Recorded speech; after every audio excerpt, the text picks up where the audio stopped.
მოგესალმებით მეგობრებო, მინდა გამოვეხმაურო ერთ ეპოქალურ მოვლენას, რომელიც ეპოქალური მოვლენაც მოხდა და რომლითაც თავს იწონებს, რა ვიცი, უბედნიერესები არიან ქოც პატრიოტები, მოკლედ დღეს გვამცნო დიდი სიხარულით ქოცების საგარეო საქმეთა მინისტრმა, რომ თურმე აი ამ ბოროტმა ნაურუმ, რომელმაც აფხაზეთის დამოუკიდებლობა ცნო, ერთ-ერთმა პირველმა აფხაზეთის, რუსეთის და ნიკარაგუას შემდეგ უკან წაიღო აღიარება და ეს არის ქართული დიპლომატიის გამარჯვება. პარალელურად ატყდა ერთი ცივილკივილი, რას ბოდიალობთო თქვენო ბიჭო, ამათმა რა გაიმარჯვესო, ამერიკამ და ევროპამ გააკეთაო ეს დიდი ეროვნული საქმეო. და მოკლედ თურმე ნაურუმ აფხაზეთის დამოუკიდებლობა გააქრო და ვაშაბა მერთმა დაგლოცოს ბატონობიძინა ქართველ აფხაზეთის პრობლემა მოგვარებულია, ქართველი და აფხაზი შერიგებულია, მალე ახლა ენგურზე ქართველები და აფხაზები ერთად დადგებიან და იქ წაშლიან იმას აფსნის და დააწერენ იმას საქართველოს და შერიგებულები ვართ სულ ყველა და აი ამ ღმერთმა გაუმარჯოს. მაგრამ ეს ბოროტინაცები ამ ყველაფერს არ არგებენ და თუ ასე იოლი იყო, მაშინ ნაცებმა რატო არ გააუქმეს. სასაცილოა ჩვენი მდგომარეობა, სასაცილოა, ჯერ საქართველოს ჩვენ არ ცხოვრობთ ისე როგორც უნდა ცხოვრობდეს, ტერიტორიებ დაკარგული ქვეყანა და ერი, რომელსაც ამხელა უდიდესი ტკივილი გააჩნია, დარწმუნებული იყავით, აი პოლიტიკურ ნაგავზე არ მაქვს მარტო ლაპარაკი, ძალიან ბევრს სიტყვაზე დედაქალაქში მაცხოვრებელს უბრალოდ ვამბობ, სადაც ქვეყნის პოლიტიკური ცხოვრება მიდის და სხვა ქალაქებშიც აიღეთ თუნდაც სხვაგანაც, სულ ფეხებზე კიდია, ეს რა ქვია, აფხაზეთის პრობლემა მოგვარებული იქნება თუ მოგვარებული არ იქნება. დევნილებიც კი 300,000-მდე დევნილი. ყველა რა თქმა უნდა არ ეხება ეს. დარდით, ფიქრით, რაღაც ნაწილი დარდობს და ფიქრობს. თორე აბსოლუტური უმრავლესობას როგორც ვაკეთებ, სულ ფეხებზე კიდია ეგ პრობლემა. რატო? მე გეკითხებით თქვენ ერთს, თუ ეს 100 არ არის, გინდა დევნილ და გინდა არადევნილ მოსახლეობას. გამახსენეთ ერთი აქცია გამახსენეთ დევნილების მიერ, აგერ 33 წელიწადია დაკარგული გვაქვს აფხაზეთი. 33 წელიწადია დაკარგული აფხაზეთი. როდესმე შეკრებილიყვნენ დევნილი თუ არადევნილი მოსახლეობა და როდესმე მოეთხოვათ ნებისმიერი ხელისუფლებისთვის, შევარდნაძის ხელისუფლება იქნებოდა, სააკაშვილის ხელისუფლება იქნებოდა, ამათი ხელისუფლება იქნებოდა, რომ გააკეთოს ქართულმა სახელმწიფომ ყველაფერი იმისთვის და თუ თქვენ ხელისუფლები ხართ, რომ ადამიანები დაბრუნდნენ თავიანთ სახლებში, თავიანთ წინაპართა საფლავებზე შეძლონ კვერცხის გადაგორება, აღდგომა დღეს, თავიანთ მინავლებულ და ჩამქრალ მაშინ რა ქვია ბუხრებში ცეცხლი ამოვიდეს და იქ ქართული მოსახლეობა მისევეს გააგრძელოს სიცოცხლე და ის შეთქმულება და ის ბოროტება, რომელიც ქართველი ერის და ქართული ეთნოსის მიმართ ჩაიდინა შევარდნაძემ, მოღალატე შევარდნაძემ და მისმა პუტჩისტმა ნაბოზრებმა, ყველას ეხება ეს, აბსოლუტურად ყველას, ფორმიანს თუ არაფორმიანს, ყველას ეხება. ეს იყო ქართველი ერის მიმართ ჩადენილი გენოციდი, რომელშიც ქართველები მონაწილეობდნენ აფხაზეთის დექართუალიზაციაზე. და ამას მოაწერეს ხელი ყველაფერს, რომ აფხაზეთი არ დაიკარგებოდა. გამორიცხული იყო ეგ ყველაფერი, ყველამ კარგად იცოდა, ამიტომ გააკეთეს ეს ყველაფერი, რომ გაყიდეს აფხაზეთი და გადახედეთ იქ 27 იმის რა ქვია ივლისის სოჩის ხელშეკრულებას. გადახედეთ რა არის იქ ჩაწერილი, გავაკეთებ მაგაზე მე ბლოგს ცალკე, თუ რას მოაწერა შევარდნაძემ ხელი და რაც წინასწარ კაპიტულაცია გაუკეთა სოხუმს. და მცველები განაიარაღა. ელემენტარულ კითხვას ვსვამ, ვინმე მაგო ამაზე პასუხი? აგო ვინმე ამაზე პასუხი? ხო არავის არ უგია პასუხი. აი ეს მთელ დევნილობას და ადგილობრივ მოსახლეობას და ქართველებს რო კითხო, რომ ტვირთი აქვს და ჭიხაში რო ახსენდებათ, რა ქვია, აფხაზეთში დაღუპული გმირები და აფხაზეთი და ასე შემდეგ და ნაურუს გაუქმებული იმითი, რა ქვია, აღიარება არ აღიარებით წყდება საქართველოს და აფხაზეთის კონფლიქტი? საქართველოს აფხაზეთის დანარჩენი საქართველოს და აფხაზეთის კონფლიქტი?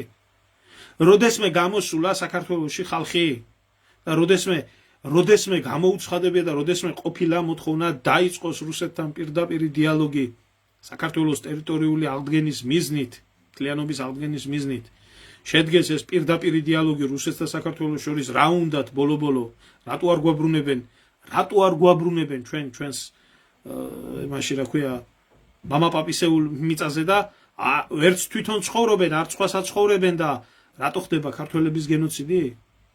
როდესმე ვინმე გამოვიდა? როდესმე იყო ეს ქმედება? არასდროს. სამაგიეროდ რა გვესმის? გვესმის ყოველთვის რომ პატრიოტიზმი, რომელიც ნაძირულების უკანასკნელი თავშესაფარია, მოფარებული აქვს დროშები და რუსეთი ოკუპანტია, პუტინ ხუილო, ისე რა ქვია, შიგ ევროპაში მივდივართ და მოვა და სხვა მოგვიგوارებს იმას აფხაზეთის და სამაჩაბლოს პრობლემას. ბებია თქვენის წაბლატ რაკმა. ერთი სხვაგან მოგვარებულა, სხვას მოგვარებია, სხვა ქვეყნის ტერიტორიული მთლიანობა უანგაროთ ამ ქვეყნის რა ქვია მოსახლეობის ინტერესების შესაბამისად და მეორე საქართველოში მოხდება ეს პრეცედენტი. და ეხლა ზიან და ეძახიან რომ აი ნაურუს წავაღებიეთ უკან და ეს თქვენ და ეს თქვენ. ჯერ რა არის ეს ნაურუ? საერთოდ აზრზე ხართ რა ქვეყანაზე არის საუბარი? ქვეყნის ფართობი ქვეყანა არის მესამე ადგილზე, როგორც ყველაზე პატარა ქვეყანა მონაკოს და ვატიკანის შემდეგ, ესა რა ქვია, ტერიტორიული სიდიდით. ერთი წყალდიდობა რომ მოხდეს, საერთოდ წაიშლება. 21 კვადრატული კილომეტრია. მოსახლეობა ცხოვრობს 12000. და საერთოდ ვერ გაიგებდა, დარწმუნებული იყავით, ვერ გაიგებდა საერთოდ ნაურუს არსებობას საქართველოს მოსახლეობის 99.9%. საერთოდ ვერ გაიგებდა, იმიტომ რომ არც ისეთ ლაპატარაა პირველ ადგილზე რო იყოს და ვატიკანს სიტყვაზე უსწრებდეს, მესამეა აქაც რო არ ყოფილიყო ეს. და რატო? ადგენ ისინი თავისი გაჭირვება ჰქონდათ, კუნძულოვანი გაღატაკებული ქვეყანაა და რუსებმა უთხრეს აგერ რა ფულს გაძლებთო კაცო რა 10 მილიონს თუ რაღაცას და 10 მილიონი ახლა 12000 კაცი რო გაყო ისე აძღებთ გონია. და იყო ეს ბოროტმა ნაურუმ აღიარა აფხაზეთის სამაჩაბლო და მე ახლა ამათ თუ ეგაწუხებდათ აქამდე შეეძლოთ 11 მილიონი ამათაც მიეცათ და დამთავრდებოდა ეგ ყველაფერი. მოგვარდებოდა 11 მილიონს ესენი ერთი ტაშფანდურის და ტრაკის ქნევაში ხარჯავენ, აგერ უფრო მეც ვიღაცა რო ჩამოყავთ ბოზსოლთან ერთად შიშველი რო დაყავს ქუჩაში. ეგ ცალკე საკითხია იმაზე რა ქვია კულტურის მინისტრიც მინდა 2-3 სიტყვა თქვა. ნამდვილად მინდა. უკულტურო კულტურის მინისტრი ამ ქვეყანაში. ხო. და თქვენ ფიქრობთ რომ ასეთი ქვეყანა იმსახურებს ტერიტორიული მთლიანობის აღდგენას? და ესაა წარმატება და ესაა წინსვლა და გამოდიან და წერენ ეთერებს და ეს გამარჯვება და ესა სირცხვილი. ესა სირცხვილი და ესა უბრალოდ ჩაფურთხება ქართველი ერის სულში და კიდევ ერთხელ ტერიტორიული მთლიანობით. ხო, აშლიან ალბათ სუფრებს ნაურუს გაუმარჯოს, იქაც ბოროტი ნაცები იყვნენ, ნაურუელი ნაცები იყვნენ და ნაურუელი ქოცები მოვიდნენ და ვისაც აქვს აღიარებული საქართველოს ტერიტორიული მთლიანობა, დარღვეული ვისაც აქვს და აღიარებული აქვს, ეს არის რუსეთი, როგორც სერიოზული სახელმწიფო, უმთავრესი, ეს არის რუსეთი, ეს არის სირია, ეს არის ვენესუელა და ეს არის ნიკარაგუა. თუმცა ვენესუელა და ნიკარაგუა ეს ცალკე საკითხი, აი ძირითადი ორი ქვეყანა რომელია? რუსეთი და სირია. სირია სამართლიანობისთვის არის აღსადგენი კონტინენტზე, სადაც ოკეანეთის ქვეყნებია, სადაც ავსტრალიაში ერთი პატარა კუნძული. სირია სამართლიანობისთვის არის აღსანიშნავი. სირიის აღიარება, აფხაზეთის აღიარება, ესა ქართული ოცნების დამსახურება. ქართული ოცნების დამსახურება.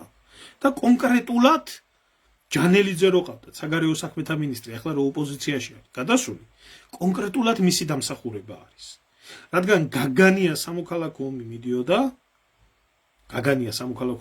სირია საერთოდ არ ეცალა საქართველოსთვის არც რუსეთთან ომი ქონდა და რუსეთთან ერთად ომობდა და საერთოდ არ ეცალა, მაგასაც არ აკეთებდა.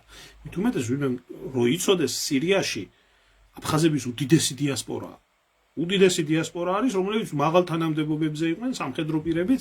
ბაშარ ალ-ასადის მამა მაგათ-მაგად დაარჩინეს მაშინ, პირველათაც და მეორეთაც გვერდით ბრძოდნენ, ასადის გვერდით ხარდამხარი ბრძოდნენ და ასადი მაინც არ აღიარებდა აფხაზეთის დამოუკიდებლობას, არ უნდა საქართველოს გადაკიდება. მაგრამ გამოვიდა ქოცების საგარეო საქმეთა მინისტრი გვარად ჯანელიძე, ახლა რა ვიცი, მის დედის ტყუნაშია წასული, ახლა იმაშია გადასული, შიგ ევროპელებში არის.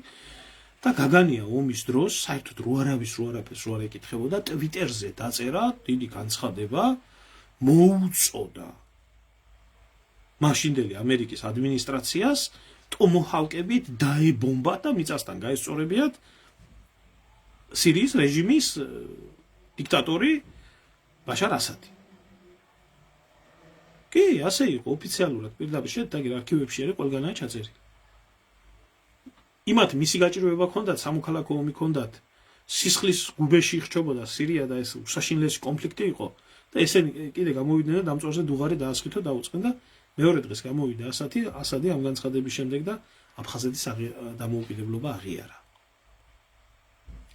მერე დროთა განმავლობაში გადადგა ჯანელიძე პასუხი არავის არ უღია და აღიარება დღემდე არის. ესენი მაშინ არიან ოპოზიციაში, ეს ისე რო იცოდეთ. რუსეთსაც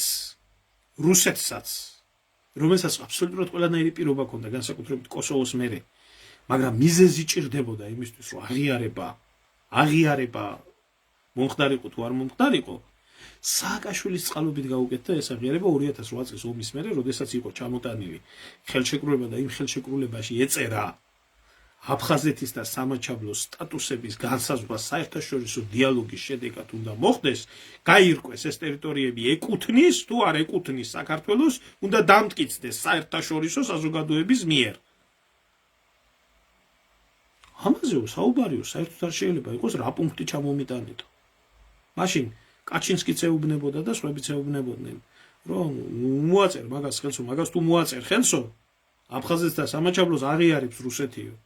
არა კაცო, ამაზეო ლაპარაკი როგორ შეიძლება იყოსო. მოაწერ ამას, არ მოაწერ ამას ხელი და მოაწერა მეორეს, რომ ამაზე ლაპარაკი არ შეიძლება. ნუ კაიო, რუსებმა თქვეს ახლა ამაზე ლაპარაკი თუ არ შეიძლება, ამ გიჟიდან ეს მოსახლეობა უნდა დავიცვათო და ჩვენ გვჭირდება იურიდიული მექანიზმებიო. გამოვიდნენ და აღიარეს აფხაზეთი და სამაჩაბლო. და აფხაზეთთან და სამაჩაბლო როგორც დაცვის სტატუსის ქვეშ მყოფი ერთეულები გახდნენ ამის შემდეგ რუსეთის აღიარების არც იმათ უნდოდა დიდათ, იმიტომ რომ თვითონაც იცოდნენ, რომ ძალიან დიდ სისულელეს აკეთებდნენ მაგითი და მართლა ძალიან დიდი კატასტროფული დიპლომატიური ეს შეცდომა დაუშვეს რუსებმა. ძალიან ცუდად წამოანთხევთ ამათ სვერბერში. მაგრამ აი ელემენტარული რო აგეღოთ, ხო, ის რო ასე არ მომხდარიყო და სააკაშვილის ხელი არ მოეწერა, მაგალითად ყარაბახის სტატუსის განსაზღვრაზე, სანამ გადაწყვიტავდა აფხაზეთი, აი ეს აფხაზეთი რა აზერბაიჯანი, სანამ გადაწყვიტავდა ყარაბახის სტატუსის განსაზღვრას, დაახლოებით 30 წელიწადი მიდიოდა საუბარი. მაგრამ ერთი ნაბიჯი არ გადამდგარა, არავის არ უცნია ყარაბახი მათ შორის სომხეთს და სტატუსი არ განსაზღვრულა. ამიტომ ამ ქვეყნის განადგურება, ამ ქვეყნის ტერიტორიული მთლიანობის რღვევა, ამ ფორმით და ამ ყველაფრით ეს არის ნაცის და ქოცის დამსახურება. რო იცოდეთ, ეს არავის სხვისი და ქართველებს ჩვენი ქვეყანა რო გვიყვარს, ვითომ თურმე და უკრაინის გულისთვის ნიფხავს რო იგლიჯავენ კუჩაში და ყოველდღე აქციები როა და არჩევნების გულისთვის ყოველდღე აქციები როა, ერთი აქცია არ გამართულა აფხაზეთის და ცხინვალის რეგიონის დასაბრუნებლად. არ ყოფილა ეს, არასდროს ისტორიაში არ ყოფილა ესეთი რაღაცა. ისევე როგორც შიმშილით კვდება ერი და გაშიმშილებული არის ქართველი ერი და ვინმე გამოვიდეს ქუჩაში და თქვას მშია, მიჭირს, მწყურია, გადახვეწილია, დაიცალა საქართველოს და ხელი გაანძრიეთ რაღაცა შექმნით ამ ქვეყანაში, რომ არ გავქრეთ ყველა ამ ქვეყნიდან. არა. აი ეს ნაურუ ესა ვანუატუ, კეთე ესეთი ქვეყანა იყო, სადღაც ტუვალუსაც ჰქონდა. კოსოვოს დამოუკიდებლობა აღიარებული აქვს, აი ელემენტარულად, აი რო გითხრათ, დაგვირდით ესეთ რაღაცას. კოსოვოს ტერიტორიული მთლიანობა და იმიდან სერბეთიდან დამოუკიდებლობა აღიარებული აქვს ევროპის თითქმის ყველა წამყვან სახელმწიფოს გარდა ესპანეთისა. გარდა ესპანეთის, ანუ საფრანგეთი, ბრიტანეთი, გერმანია, იტალია, ეს ყველას. რა თქმა უნდა, შეერთებულ შტატებს და კანადასაც. ამას პლუს 69 ქვეყანას. 70 ქვეყანას. ამით რამე შეიცვალა სერბებს და კოსოვოელებს შორის?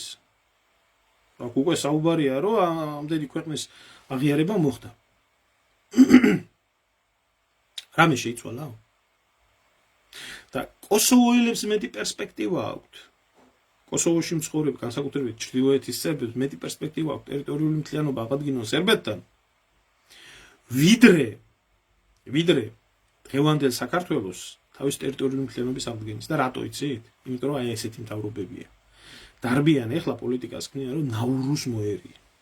ნაურუს ქვეყნის არ მინდოდა რომ შეცდომა უმსვლოდა და 21 კვადრატული კილომეტრის კუნძული არის და სულ ცხოვრობს 12000-დან 12500 ადამიანი.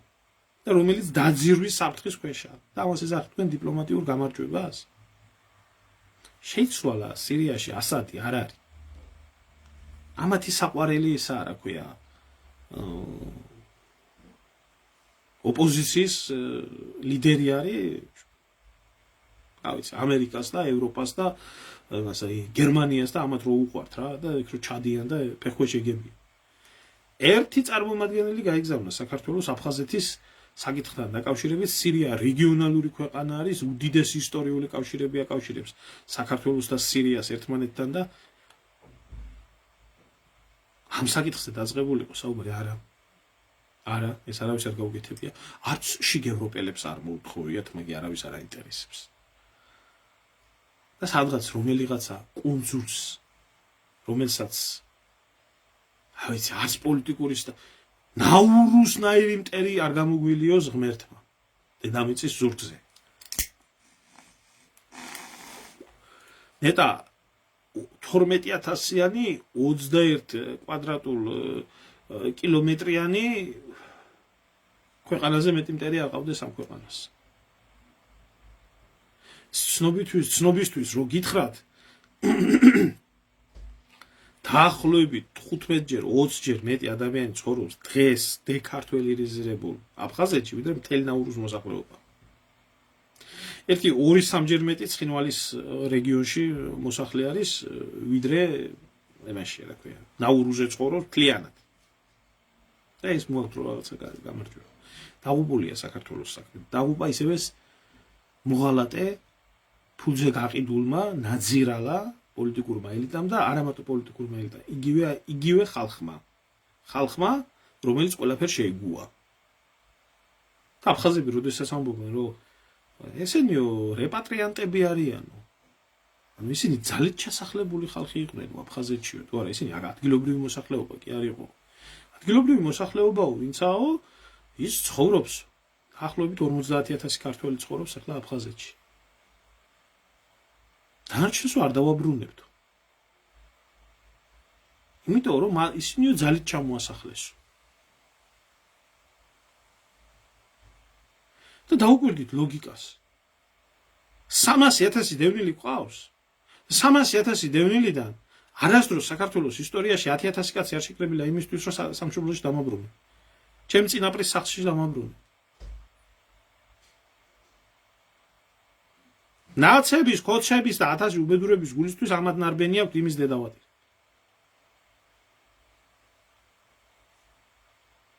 და მარტო დევნილებს ხო არ ეხება, დანარჩენსაც ხო ეხება იქ ყველაფერი. სამაგიეროდ ნაურუ დავამარცხეთ. მომილოცავთ ქართველებო, ქართველების და აფხაზების კონფლიქტი გადაწყვეტილია, ნაურუ დამარცხებულია, ეს მზაკვარი ნაურუ აწიხელს არ შეგვიშლის არაფერში. უარესს გეტყვით, აი ყველაზე უარესს გეტყვით რეალური პრობლემა რაცა.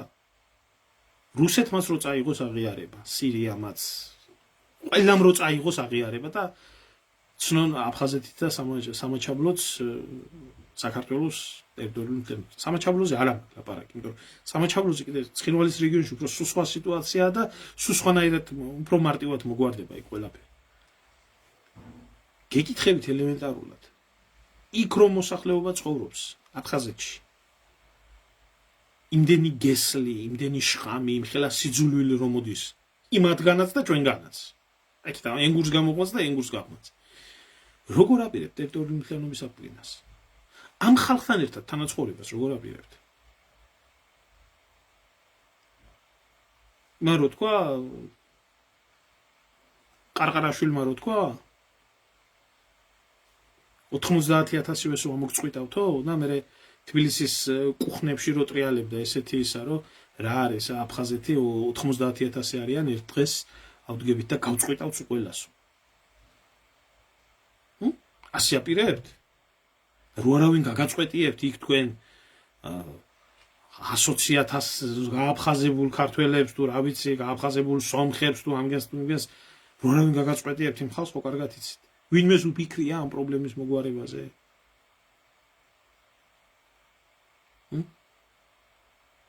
ნაურუს წაღებიეთ ხო? აი, მომილოცავს. აწი რა გაგვიჭირს. ჩალაგეთ ჩემოდანი და ჩვენთან სოხუმში მოდიხარ, იძახეთ და ჩვენთან გაგრაში მოდიხართ, იძახეთ. მიშა რო იძახოთ ეგაში. კლიპი რო გამარჯობა აფხაზეთო შენ. ეს ერთი საკითხი, ესა ცინიზმი, ესა პრიმიტივიზმი, ესა გულის ამრევი, რაც ხდება. ხარა ჩეხება მეორე საკითხს. მოკლედ და დავამთავრებ, არავის შევაწყენ თავს.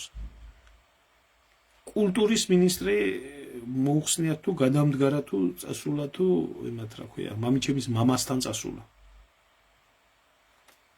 ბებერი ჩათალახი. ქვეყანას ყავდა კულტურის მინისტრი. ასეთი სამართლო კულტურის მინისტრი არ ყოლია ქვეყანას. ნაცების დროსაც კი არ ყოლია. რურუა შეიძლება ჩათლახი იყო და იყო ნამდვილად ჩათლახი იყო, რაკაცი იყო და ჩათლახი იყო და მკვლელი და ნამხედრიონალი ნაუბედურალი იყო. მაგრამ რურუა გაუნათლებელი არ ყოფილა.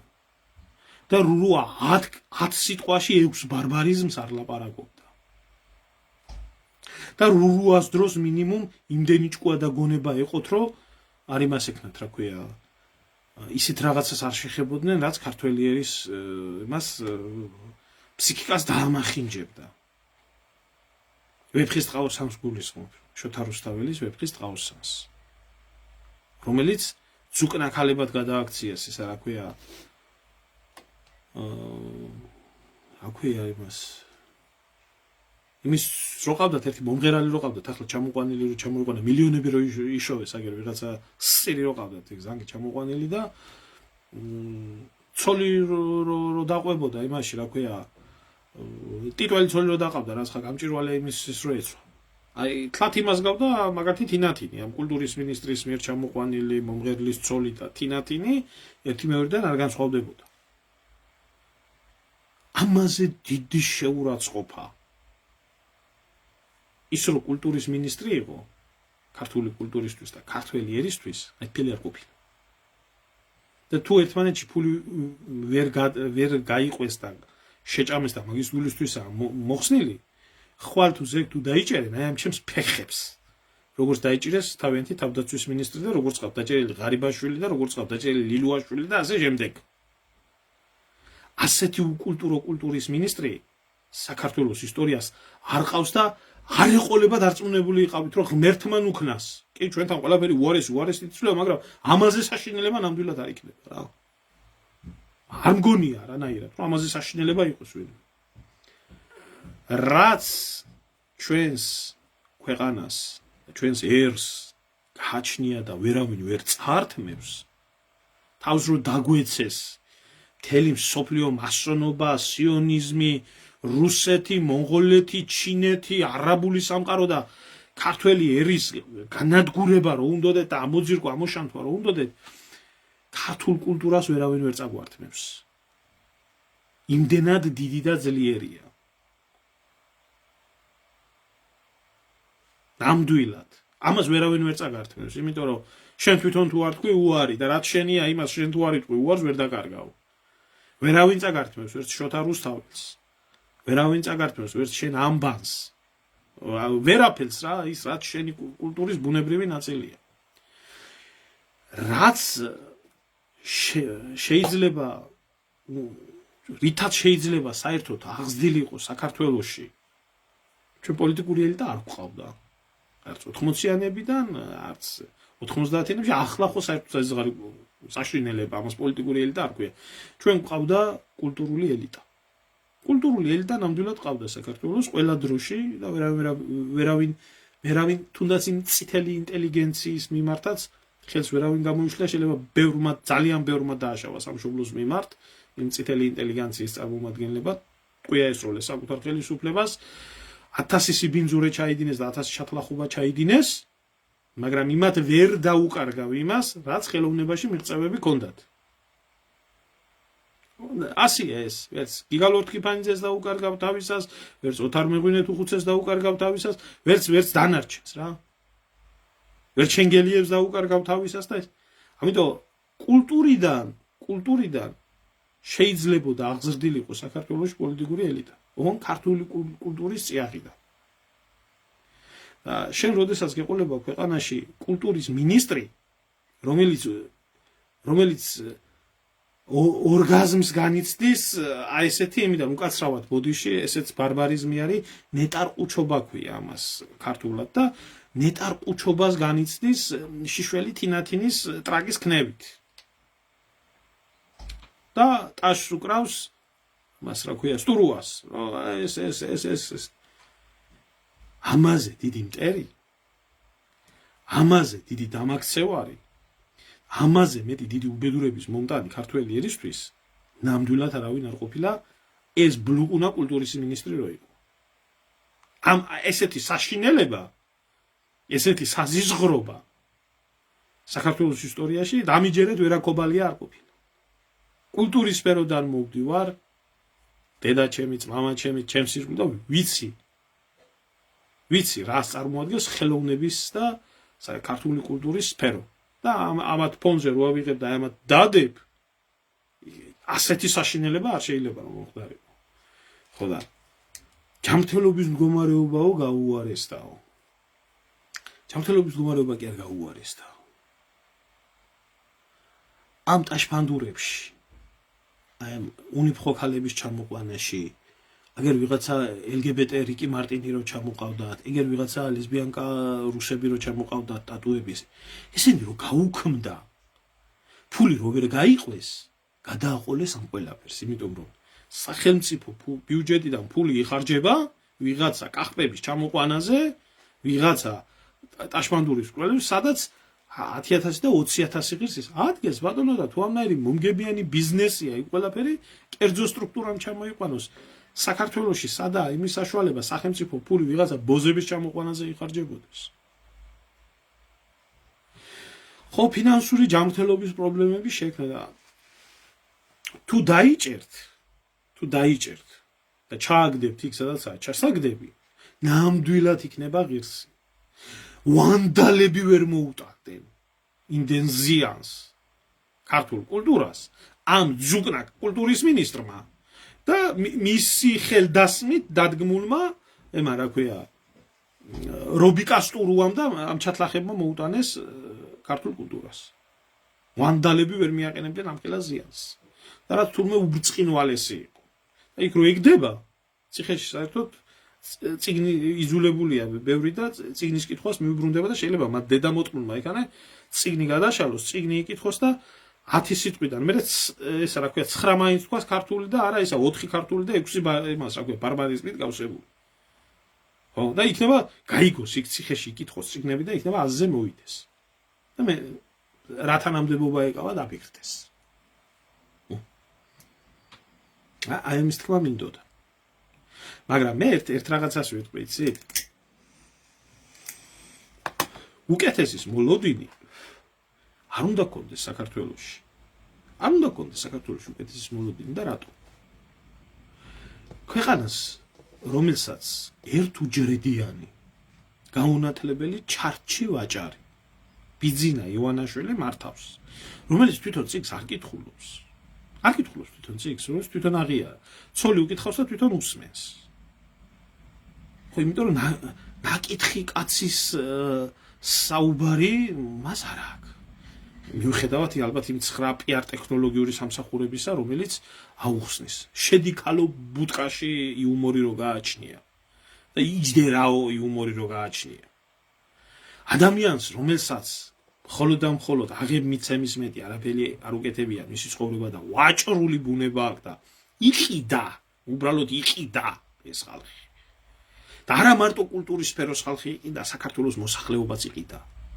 მე მიფურთხებია იმ ქართველისთვის, ბიძინა ივანიშვილის მადლიერებას რო გადაუხდის ქართული კულტურის ესე ამაღლებაში, როდესაც უძველესი სოფლიოში უძველესი ოქროს საბადო იმის გამო რომ რუსებს ოქროები ეზიდა ნაცებთან ერთად იმად გააყიდია, ამან დაანგრია. და ტაშს რო დაუკრავს. და სატრაქში იყო ეს კულტურის სფეროს ხალხი, რომლებაც ერთი სიტყვა არ თქვეს. სად იყო ეს კულტურის სფეროს ხალხი, როდესაც იუნესკოში დაცული გელათის ტაძარი, ბიჭო, აერივართ მე-12 საუკუნეში ავაშენეთ ისეთი ნაგებობა, ისე მოუხატეთ, რომ დღემდე სოფლიო გაოგნებული და იუნესკოშია შეტანილი. ხო? და 21 საუკუნეში აშენებული, მოხატული, იუნესკოში დაცული ძეგლი ვერ გადაიხურა ისე, რომ წყალი არ ჩადიოდეს, ხალხო. წყალი არ ჩადიოდეს. ამ ხელა სამშენებლო ბუმია საქართველოში. და პასუხისმგებელი არავინ არა. ხუთლები პასუხისმგებლები არ არიან. წულუკიანი რა შუაშია, კაცო. აბა წულუკიანმა დაასხა წყალი და ჩამორეცხა კულტურის მინისტრი ვინც იყო. კულტურის მინისტრი. დებილი ეს ავადმყოფი ეს. ჯოჯო. ფიზიკურობაზე არ ვამბობ, სულიერი ჯოჯო. ერთი ის თქვი რომ მესტიის რაიონელი ქალია და ის ჯოჯო ვერ აიღო იმაში რა ქვია სპილოზე ამხედრებული თამარ მეფე რო არის იმაში მესტიის ცენტრში რო დგას და მთელი ახლაც ვამბობ ყველა სირცხვილია სრულიად საქართველოს სირცხვილია ყველა სვანის სირცხვილია ის იქ რო დგას აქამდე სვანების განსაკუთრებით იმიტომ რომ თამარ მეფე წმინდა მეფე იყო და რამდენი საგალობელია თამარ მეფეზე და როგორი დამოკიდებულება აქვს სვანებს თამარ მეფეზე სხვა მეფეებიდან განსხვავებით იქ რო სპილოზე ამხედრებული ჯოჯო დადგა ემან დორბლიანმა და ეს რომ მოვიდა და კულტურის მინისტრი რო ერქვა მის მშობლიურ რაიონში ეს პრობლემა ვერ დაინახდა ვიღაცა სირქალა ქოც შემომიხდა აქ და მე შეგაუნათლებელ შენ რა იცი ესო თანამედროვე ხელოვნების ნიმუში არისო ახლა გვესმის ახლა თქვენ უბორნიაში რო შედიხართ და ლექსებს წერთ ვეფხისტყაოსანი გგონიათ და ის გგონიათ რა ქვია შექსპირის ტრაგედიები გგონიათ მოსაქმების დროს დაწერილი ნუ ახლა ამაზე გაზრდილი ხალხი ხართ ახლა და საიდუმლო სირობის და იმის ავტორებისგან უკეთეს არ უნდა ილოდე არაფერს მესმის ახლა თქვენ ყველაფერი უღმართი მოგწონთ და თქვენთვის ეს თანამედროვე ხელოვნება და ეს ხალხი რო გამოდიხართ კიდე და დიდათ ივანიშვილი ამათგან არ განსხვავდება კი არა ამაზე უარესია დღეს რო იზახით მთელი ქოცები რო გამოდიხართ და იზახით რო სააკაშვილის დროს დადებული ტრუბები რო იყო საშინელება იყო მე თუ მკითხავს ადამიანი არ ვიცი არის ხალხი ვისაც მოწონს გემოვნების საკითხია კი ბატონო არ ვდაობ ტრუბები რო იყო და მთელი ქოცები რო გამრობის ახლა და რო წივის და კევის რო თურმე ის რა საშინელება იყო ნაცებმა რა დადგეს და ის უნდა აიღო კი გეთანხმებით მე ვეთანხმები ამ მოსაზრებას თქვენი არა ეს ნორმალური ხალხის მოსაზრებაა ან კლასიკური გემოვნების ადამიანების მაგრამ ეს კაი გასაგებია ივანიშვილის სასახლეს ვერ უყურებთ ვიჟო ივანიშვილის სასახლეს ვერ უყურებთ თუ სოლოლაკში რო დგას თუ რამე სიმახინჯე შეიძლება იყოს აი სიმახინჯე დგას იქ იმ ტრუბების გაგრძელებაა ის და როგორ უნდა აკადრო შენი ქვეყნის დედაქალაქს თავზე წამოჭიმო რაღაცა უშნო უგემოვნო რაღაცა გულის ამრევი შუში სასახლე და სასახლე ცოტა იმათ ნათქვამია ეს იმას უბროგავს რა ქვია რა ვიცი რაღაცა ეს კოსმოსურ იმას აპოკალიფსის იმგენიდან იმას უკეთეს გემოვნება თქვენ გონია ხო და აი ამ დონის მართველი როდესაც არის ქვეყანაში და ამ დონის ამომრჩეველი რო ყავს და ამ დონის კულტურის მინისტრები რო ყავს, უკეთეს არ უნდა ელოდებოდე. და შეგვიეთ ამას, რომ სანამდე ბიძინა ივანაშვილი კი არა, აი ეს ბიოლოგიური ნაგვის ელიტა იქნება საქართველოში. განათლებით, კულტურით, ზნეობით, მორალით, საკუთარი მოსახლეობის მიმართ დამოკიდებულებით, ხო? უკეთეს არაფერი არ იქნება. დაიღო თეატრი გალერეა უნდა ყოფილიყო და ტურისტებს მომისმინე ჩემო სერგო საქართველოს ისტორიის გასაცნობად, როდესაც ჩამოდის ხალხი, იმხელა ისტორია გააჩნია საქართველოს. სააკაშვილის აშენებულ ტრუბაში არ შეძვრეს თანამედროვე თეატრის სახით უამრავი დაწესებულება იქ მივიდეს.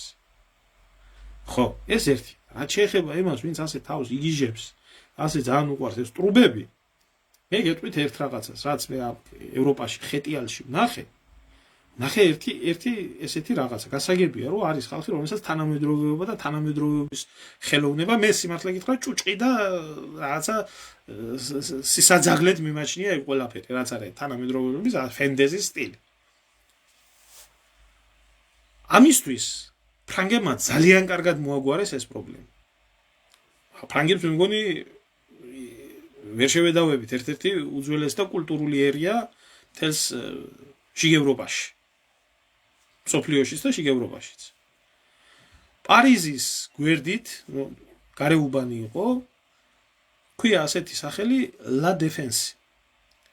ეს La Défense არის მთლიანად თავიდან ბოლომდე დაპროექტებული და გაკეთებული თანამედროვე არქიტექტურისთვის.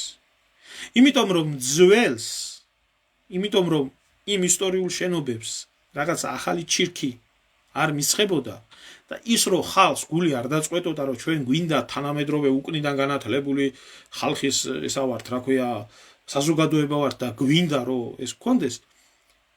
სხვათა შორის ერთ-ერთი ყველაზე განვითარებული და ერთ-ერთი ყველაზე ფინანსური ცენტრი არის პარიზი, სხვათა შორის ახლაც. კლონირებული პარიზია თითქმის გაკეთებული. იქამდე ტრიუმფალური არკაც კი ეგეთი სიმახინჯით აქვს გაკეთებული, გადატანილი იქ, მაგრამ არის ერთი უბანი გამოყოფილი, გადატანილია, რო ვიყავ, რომ დავათვალიერე პირველად, რომ ნახე, ეს ცოტა კულტურული შოკი მივიღე, მაგრამ მივხვდი, რომ სააკაშვილი ალბათ იქ იყო გაზრდილი. ზუსტად ყველაფერი ასე შუშის სასახლეები, ზუსტად ეს შეზავებული რაღაცა ბუნება და ვითომ ეს შუშები და რკინის კონსტრუქციები ერთმანეთთან და ყველაზე მეტი სიმართლე გითხრათ, შოკი იმისთვის ჰქონდა, ეკლესიაც ჰქონდათ აშენებული და ზარების მაგივრად დინამიკები იდგა და როდესაც სრულდებოდა ეს სრული საათი დინამიკებიდან ისმოდა ზარი. ხო, ამ დროის მოდერნისტები და ამ დროის ავიცი ულტრა უკნიდან განათლებული ხალხის უბანი. ხო და შექმნეს ეს ერთი უბანი. ხო და იქ დადის ხალხი, ვისაც უნდა იმერი თეატრის მოსმე, ესა რა ქვია, ისეთი თეატრის ნახვაც, მოსმენაც და იმ სამყაროში ყოფნაც.